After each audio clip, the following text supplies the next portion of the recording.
सुनिए पहले, हाँ पहले आप पीछे सवालों से बच रहे हैं। पहले हाँ पीछे बस नहीं। विनय सागर जी सवालों से बच रहे हैं।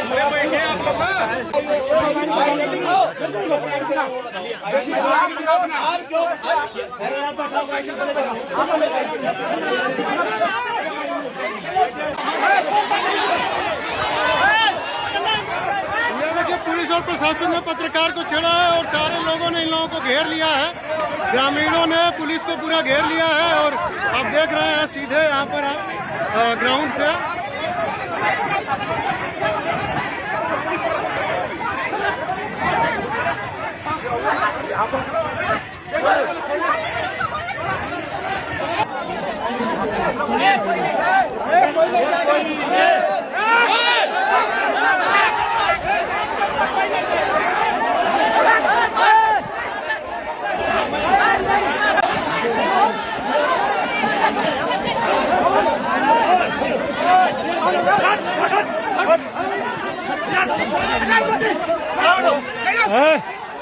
आप सभी साथियों को क्रांतिकारी नमो बुधाय, जय भीम, जय भारत, जय संविधान। मैं रमन जरन और आप देख रहे हैं आत्म पावर। साथियों, बाबा साहब डॉक्टर भीमराव अंबेडकर ने अनुच्छेद 19 में सभी नागरिकों को स्वतंत्र रूप से अधिकार दिया। ऐसी आज़ादी कि हम कहीं भी जा सकते हैं, कोई भी व्यवसाय कर सकते हैं, किसी से भी कुछ हम पूछ सकते हैं और कहीं भी हम शांतिपूर्ण तरीके से प्रदर्शन भी कर सकते हैं। लेकिन साथियों, इस समय भाजपा सरकार में आर्टिकल 19 का किस तरह से उल्लंघन किया जा रहा है, कैसे ये भाजपा सरकार में पुलिस प्रशासन द्वारा गुंडागर्दी देखने को मिल रही है, ये आपको हमें बताने की ज़रूरत नहीं है साथियों। उम्मीद नहीं थी साथियों कि ऐसी घटना मेरे साथ भी हो सकती है। बता दें साथियों कि गाज़ीपुर के दुल्लापुर थाना में डिल्ला ताल भीतर एक गांव है। उस गांव में तीसरी बार बोधिसत्व संविधान निर्माता परम पूज्य बाबा साहब डॉक्टर भीमराव अंबेडकर की मूर्ति जो है अराजक तत्वों द्वारा तोड़ी गई। सोचिए साथियों कि तीसरी बार, और मूर्ति इस कदर से तोड़ी गई जैसे मालूम पड़ रहा था कि बाबा साहब डॉक्टर भीमराव अंबेडकर की हत्या की गई हो। पूरी तरह से उनके गर्दन को काट दिया गया था और गर्दन काटने के बाद ज़मीन पर रख दिया गया था। आप देख सकते हैं किस तरह से बाबा साहब डॉक्टर भीमराव अंबेडकर की प्रतिमा का हाल है। उनके हाथों को तोड़ दिया गया था। बात यहाँ पर बाबा साहब डॉक्टर भीमराव अंबेडकर की मूर्ति की नहीं है, बात बाबा साहब डॉक्टर भीमराव अंबेडकर के सम्मान की है। क्या बाबा साहब डॉक्टर भीमराव अंबेडकर ने संघर्ष इसीलिए किया था कि उनके जीते जी तो सम्मान मिला नहीं, उनके मरने के बाद भी अगर उनके समाज के लोग उनको मसीहा मानकर उनकी मूर्ति लगाते हैं तो उनकी मूर्ति के साथ इस तरह का कृत्य किया जाएगा। मतलब बाबा साहब डॉक्टर भीमराव अंबेडकर की मूर्तियों को तोड़ा जाएगा और ऐसे तोड़ा जाएगा जैसे मालूम पड़ रहा है कि बाबा साहब डॉक्टर भीमराव अंबेडकर की हत्या की गई हो। साथियों, बाबा साहब डॉक्टर भीमराव अंबेडकर को जीते जी इन मनुवादियों द्वारा सम्मान नहीं मिला और आज बाबा साहब डॉक्टर भीमराव अंबेडकर को कैसे गाली सुनने को मिलती है, बाबा साहब डॉक्टर भीमराव अंबेडकर को किस तरह से अपमानित किया जाता है और कैसे उनकी मूर्तियां तोड़ी जाती हैं। ये पहली बार साथियों नहीं था जब बाबा साहब डॉक्टर भीमराव अंबेडकर की मूर्ति तोड़ी गई हो। आप हर रोज़ कहीं ना कहीं ऐसी खबरें देखते हैं जहां पर संविधान निर्माता परम पूज्य बाबा साहब डॉक्टर भीमराव अंबेडकर की मूर्ति तोड़ी जाती है। डिल्ला ताल भीतर जहां पर तीसरी बार बाबा साहब डॉक्टर भीमराव अंबेडकर की मूर्ति तोड़ी गई, मैं ऑफिस से सीधे घर पर पहुंचा था।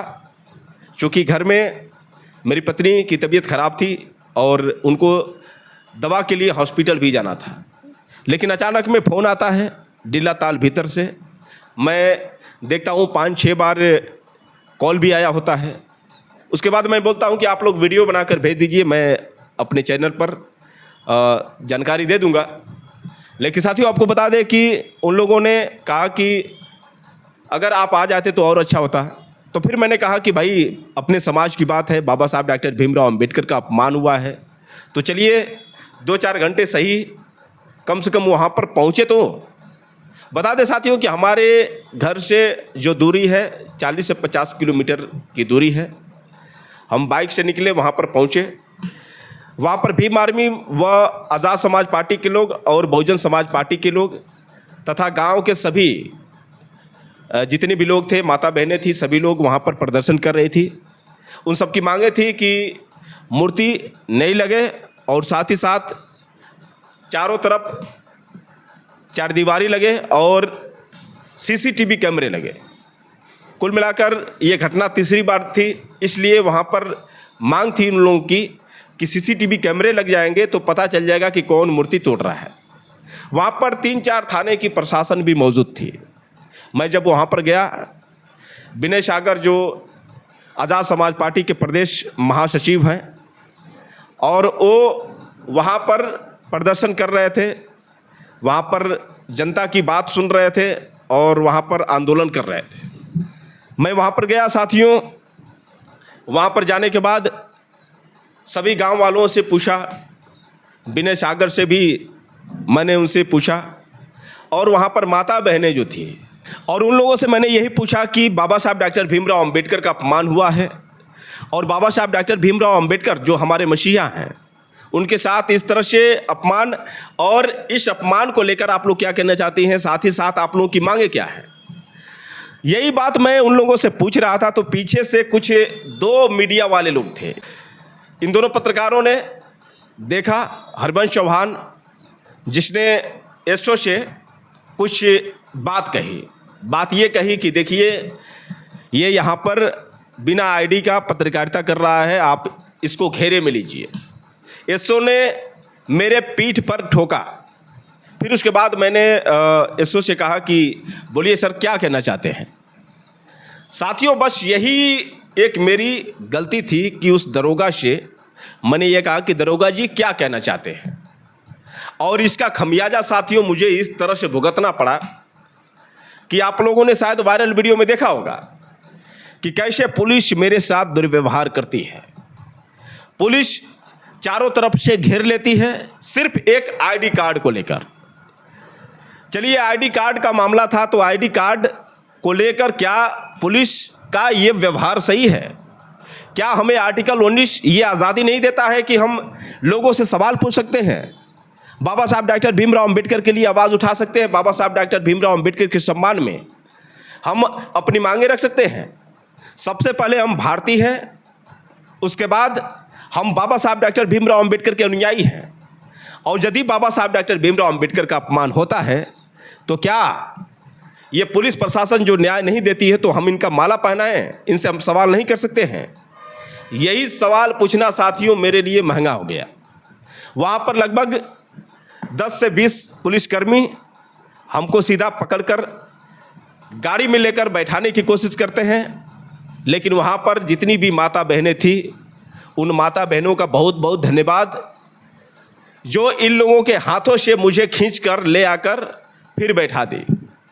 यहीं से साथियों मामला गंभीर हुआ। एसओ को लगा कि हमारी बदनामी हुई है, कहीं ना कहीं हमारी हार हुई है। फिर उसके बाद एसओ और उसके साथ जितने भी कुछ पुलिसकर्मी थे फ़ोन करने लगते हैं। 4-5 थाने की और पुलिस आती है सिर्फ मुझे टारगेट करने के लिए, मुझे उठाने के लिए, और पूरी तरह से प्लानिंग के तौर पर हाथों में डंडे, हेलमेट, और आप देख सकते हैं साथियों किस प्रकार से पुलिस अपने उस भेष में थी जिस भेष में लाठीचार्ज करती है, जिस भेष में वो जनता पर अत्याचार करती है, वही वाला भेष पुलिस का देखने को मिला। बता दें साथियों कि हम लोगों को उम्मीद नहीं थी। हम लोग फिर शांतिपूर्ण तरीके से बैठ गए थे। हमने सोचा कि भाई मामला जो हो गया सो हो गया, लेकिन साथियों वहाँ पर एसडीएम आए और उन्होंने कहा कि हम आपकी मांगों को पूरी कर रहे हैं। जो बाबा साहब डॉक्टर भीमराव अंबेडकर की प्रतिमा है लगेगी, आप लोग ऐसा है कि अपना प्रदर्शन जो है स्थगित कीजिए। बता दें साथियों कि सभी लोग उठने लगे, जाने लगे, लेकिन वहाँ पर पुलिस वाले सीधे टारगेट बनाए थे और बोले कि इसको नहीं जाने देना है, और इतना ही कहकर तुरंत झपट्टा मारकर हमको पकड़ लिए। और आप देख सकते हैं साथियों किस तरह से पुलिस ने हमारे साथ दुर्व्यवहार किया। हमारे बेल्ट को तोड़ा गया, हमारे शर्ट को कहीं ना कहीं फाड़ दिया गया, यहाँ तक कि मेरी माइक को तोड़ दिया गया। जो ब्लूटूथ कनेक्टर होता है उसको भी पुलिस ने बुरी तरह से तोड़ दिया लातों से। उसके बाद साथियों आप देख सकते हैं कि किस तरह से पुलिस हमें टांग कर लेकर जा रही है। वहाँ पर माता बहनें खींच रही हैं, लेकिन माता बहनों से किस तरह से पुलिस वहाँ पर उनको डराती है, धमकाती है कि अगर ज़्यादा बोलोगी तो तुम लोग पर एफआईआर करवा देंगे, सभी गांव के लोगों पर मुकदमा दर्ज करवा देंगे। और भैया, जिन युवाओं पर हमें भरोसा होता है और जो ये लोग राजनीति में अपना नाम कमाना चाहते हैं, इन पर जो भरोसा होता है, इन लोगों ने भी कोई कसर नहीं छोड़ी। वहाँ पर जितनी भी महिलाएं हमारा सपोर्ट कर रही थी, उन महिलाओं को इन लोगों ने साइड करवाया और पुलिस के हवाले ऐसे कर दिया जैसे दीपू दास को भीड़ के हवाले कर दिया गया और कैसे भीड़ ने दीपू दास को जिंदा जला दिया। साथियों, ठीक उसी तरह से पुलिस के हवाले ऐसे कर दिया गया कि पुलिस अब चाहे जो भी कुछ कर ले, पूरी तरह से छूट है। बता दें साथियों कि लगभग 5-6 थाने के पुलिस मुझे पीटती हुई और इस तरह से दुर्व्यवहार करती हुई ले गई, गाली गलौज करती हुई ले गई, जैसे मालूम पड़ रहा था साथियों कि मैंने कोई बहुत बड़ा अपराध कर दिया हो, जैसे मालूम पड़ रहा था कि मैंने कोई मर्डर कर दिया हो। ठीक उसी तरह से पुलिस मुझे टांग कर मारती पीटती हुई लेकर जा रही थी। आपने देखा होगा साथियों कि जो बलात्कारी होते हैं, जो मर्डर कर देते हैं, क्या आपने देखा है साथियों कि इसी तरह से पुलिस उन लोगों के साथ व्यवहार करती है? जैसा कि आए दिन हर रोज़ हत्या होती है, हर रोज़ आप देखते हैं कि हमारी महिलाओं के साथ अत्याचार होता है, उनके साथ दरिंदगी होती है। ठीक है, हमारे साथ जिस तरह से पुलिस ने ये व्यवहार किया, लेकिन पुलिस प्रशासन से मैं ये पूछना चाहता हूँ कि आप लोगों ने जो ताकत हम पर दिखाई है, आपकी वो ताकत कहाँ चली जाती है जब हमारे दलितों पर अत्याचार होते हैं, महिलाओं के साथ दरिंदगी होती है, किसानों के साथ अत्याचार होता है, बेरोज़गार जो होते हैं वो अपने न्याय के लिए आवाज़ उठाते हैं तो उन पर आप लाठीचार्ज करते हैं। लेकिन जो आरोपी होते हैं, क्या उनको लेकर आपके हाथ कांपने लगते हैं? आखिर क्यों उनके सामने आपकी पावर कमज़ोर हो जाती है? क्योंकि उनकी पावर ज़्यादा होती है। कहीं न कहीं सरकार द्वारा उनको एक संरक्षण मिला होता है, इसलिए उनके सामने आपके हाथ कांपते हैं। लेकिन वही अगर गरीबों की बात आ जाए, दलितों की बात आ जाए और जो न्याय के लिए, अन्याय के खिलाफ आवाज़ उठाते हैं, उनके साथ इस तरह से आप लोग व्यवहार करते हैं। तो भाई, हम तो यही पूछना चाहते हैं कि आप लोग उस समय कहाँ चले जाते हैं जब हत्या हो जाती है, किसी महिला के साथ गैंगरेप हो जाता है, किसी पर जुर्म होता है, तो आप लोगों की जो लाठियां हैं गरीबों पर ही बरसती हैं। आप लोगों की जो ये पावरफुल कानून व्यवस्था है, ये सिर्फ गरीबों के लिए है। बाकी जो अपराधी हैं उनके सामने कहीं ना कहीं आप लोगों की लाठियां कमज़ोर हो जाती है, आपकी वर्दी ढीली हो जाती है, और यही सही है। साथियों, आपको बता दें कि तकलीफ़ तब होती है जब हमारे समाज के ही लोग जब कमज़ोर पड़ने लगते हैं, हमारे ही समाज के लोग जब पीछे हटने लगते हैं, तो कहीं ना कहीं आवाज़ उठाना मुश्किल हो जाता है। बाबा साहब डॉक्टर भीमराव अंबेडकर भी अंत समय में रो दिए थे और उन्होंने कहा था कि हमें हमारे समाज के पढ़े लिखे लोगों ने धोखा दिया है। साथियों, वही हाल आज भी है। कुछ चंद लोग जो बाबा साहब डॉक्टर भीमराव अंबेडकर के मिशन पर चल रहे हैं, जो बाबा साहब डॉक्टर भीमराव अंबेडकर के लिए समर्पित हैं, वरना बहुत सारे ऐसे लोग हैं जो बाबा साहब डॉक्टर भीमराव अंबेडकर के नाम पर राजनीति तो करते हैं, लेकिन जब बात लड़ने की होती है तो कैसे पैर पीछे खींच लेते हैं, ये हमने अपनी आंखों से देखा। साथियों, भीम आर्मी आज़ाद समाज पार्टी के लिए हम शुरू से ही समर्पित रहे हैं। आप लोग देखते हैं कि किस तरह से भाई चंद्रशेखर आज़ाद को आगे बढ़ाने के लिए हम दिन रात मेहनत करते हैं।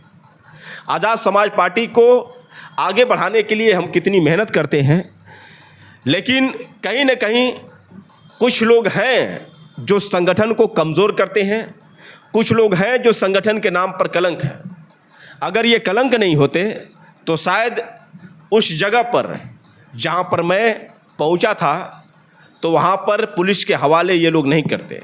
आप लोग देख सकते हैं साथियों कि यहाँ पर किस तरह से कुछ भीम आर्मी के लोग, जैसे मालूम पड़ रहा है कि पुलिस प्रशासन का सहयोग कर रहे हैं और महिलाओं को रोकने का प्रयास कर रहे हैं, और सीधे जैसे मालूम पड़ रहा है कि खुली तरह से छूट दे दी है पुलिस वालों को कि आप ले जाइए, इनके साथ जो भी कुछ करना है आप करिए। तो साथियों, आप क्या हिम्मत होगी दोबारा ऐसे ऐसे जगह पर जाने की किसी की भी, कि जब आप जाएं और जिन लोगों पर आपको भरोसा है, जिन पर आपको कहीं ना कहीं नाज है, वही लोग आपका साथ छोड़ दें और आपको ऐसे ढकेल दे जैसे मालूम पड़ रहा है कि उनसे हमारा कोई संबंध ही नहीं है। हाँ, तो साथियों तब हो गई जब हम जेल में थे। उस समय ये लोग झांकने तक भी नहीं गए। सोचिए साथियों, और मैं जिनके लिए कुछ नहीं किया, बहुजन समाज पार्टी के लिए मैंने कोई प्रचार प्रसार नहीं किया। मैं उन तमाम जितने भी साथी जो बहुजन समाज पार्टी के लोग वहाँ पर मुझे जमानत कराने के लिए पहुँचे, अखिलेश जी जो विधानसभा जखनिया के अध्यक्ष हैं, बागड़ी जी, सैनी जी, गोविंद जी, दिनेश कवि जी, सभी लोगों ने बहुत सहयोग किया।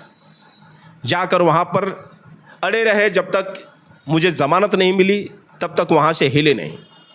मैं जितने भी वो लोग थे जिन लोगों ने इस दुख की घड़ी में मेरा साथ दिया, उन सबको बहुत बहुत साधुवाद, बहुत बहुत धन्यवाद।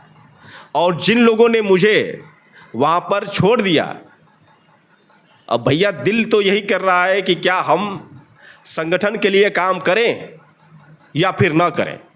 आप ही बताइए साथियों, क्या ये सही है? क्या इन लोगों को वहाँ पर जाना उचित नहीं था? क्या वास्तव में इन लोगों की नज़र में भी हम अपराधी थे? अगर बाबा साहब डॉक्टर भीमराव अंबेडकर के लिए लड़ना, बाबा साहब डॉक्टर भीमराव अंबेडकर की मूर्ति को कोई तोड़ता है, उसके खिलाफ आवाज़ उठाना भी अपराध हो गया है, तो फिर कौन ये अपराध करना चाहेगा साथियों? जब हमारे समाज के ही कुछ लोग इसको अपराध समझते हों, तो क्या ज़रूरत है भाई, क्या ज़रूरत है किसी को लड़ने की? मुझे बस इस बात की काफ़ी खुशी थी कि हमारे समाज की महिलाएं एकजुट हैं। हमारे समाज की महिलाओं ने भरपूर मेरा साथ दिया। और कुछ तो लोग हैं जिनके अंदर मानवता जिंदा है, जिनके अंदर अभी भी इंसानियत जीवित है। वरना साथियों, जब जेल में थे तो बस एक ही चीज़ मेरे अंदर ये गूंज रही थी कि बाबा साहब डॉक्टर भीमराव अंबेडकर ने हमारे लिए 4 बच्चों को खोया, अपनी पूरी ज़िंदगी कुर्बान कर दी, चैन से एक पल नींद नहीं ले पाए। अपनी माँ को खोया, पिता को खोया, अपनी पत्नी को खोया, अपने बच्चों को खोया। अगर हम बाबा साहब डॉक्टर भीमराव अंबेडकर के लिए 2-4 दिन 10 दिन जेल भी रह गए तो उनके संघर्षों के आगे हमारा ये संघर्ष कम है। लेकिन एक बात मन में हमारे ज़रूर आ रही थी साथियों, कि हम जिस समाज के लिए लड़ रहे हैं, अगर ऐसे मौके पर हमारा समाज हमारा साथ नहीं देता है तो क्या वास्तव में हमारा मनोबल टूटेगा नहीं? सोचिए साथियों कि क्या आप हमारी जगह पर होते तो आपका मनोबल टूटता या नहीं टूटता? सिर्फ बाबा साहब डॉक्टर भीमराव अंबेडकर के लिए आवाज़ उठाना इतना बड़ा गुनाह हो गया कि पुलिस ने इस तरह से व्यवहार किया? क्या पुलिस को पीटने का इतना अधिकार हो गया है कि कोई पत्रकार पहुंचता है, उसके माइक पर आईडी नहीं है तो उसको इतना बुरी तरह से पीटा जाए जैसे मालूम पड़ रहा है कि उसने बहुत बड़ा अपराध कर दिया हो? बहुत सारे ऐसे यूट्यूबर हैं जिनके माइक पर आईडी नहीं होता है। रविश कुमार कौन से आईडी लेकर चलते हैं, उनके माइक पर कौन सा आईडी होता है? ध्रुव राठी जो इतना बड़ा यूट्यूबर है, उसके माइक पर कौन सी आईडी होती है? बहुत सारे ऐसे लोग हैं, लगभग 75% जो है यूट्यूबर जिनके माइक पर आईडी नहीं होता है।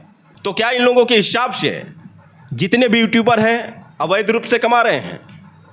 सबसे बड़ी बात यह है साथियों कि जो यूट्यूब कंपनी है वो विदेशी कंपनी है, और हम जो कमाई कर रहे हैं वो इलीगल तरीके से नहीं बल्कि लीगल तरीके से कमा रहे हैं। बहुत सारी गाइडलाइंस है, उसको फॉलो करना पड़ता है, हमें टैक्स भी भरना पड़ता है, पैन कार्ड जमा होता है तो फिर यूट्यूब कंपनी हमें पैसे देती है। तो बहुत सारी प्रक्रिया होती है और कानूनी तौर से जो हम पैसे कमाते हैं हम कमाते हैं, हम कोई चोरी कर कर नहीं पैसे कमा रहे हैं। ये जो हम आप लोगों के बीच में कुछ दे रहे हैं और संवैधानिक तरीके से हम दे रहे हैं तो हमें पैसे मिलते हैं। लेकिन देखिए साथियों, एक यूट्यूबर होना कितना बड़ा गुनाह है। सच जब भी सामने आएगा तो कहीं ना कहीं सच से ये सरकार भागेगी, और ये सरकार की जो ये वर्दी वाले गुंडे हैं ये भागेंगे। सवालों से कैसे ये भागते हैं, ये पहली बार ऐसा नहीं हुआ है साथियों।